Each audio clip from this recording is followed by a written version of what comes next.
ইয়েমেনের রাজধানী সানা ও অন্যান্য শহরে হাজার হাজার মানুষ গাজায় ফিলিস্তিনিদের প্রতি সমর্থন জানাতে বিক্ষোভ সমাবেশ করেছে।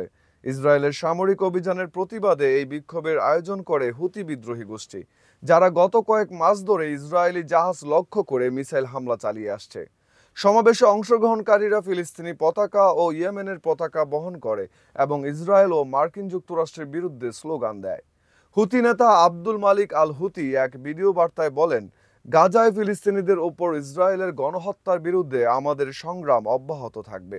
আমরা যতদিন শ্বাস নেব ততদিন ফিলিস্তিনিদের পাশে থাকব। গত অক্টোবরে গাজায় হামাসের হামলার পর থেকে ইসরায়েলের বিধ্বংসী সামরিক অভিযানে এখন পর্যন্ত ৩৮,০০০-এর বেশি ফিলিস্তিনি নিহত হয়েছে, যাদের বেশিরভাগই নারী ও শিশু।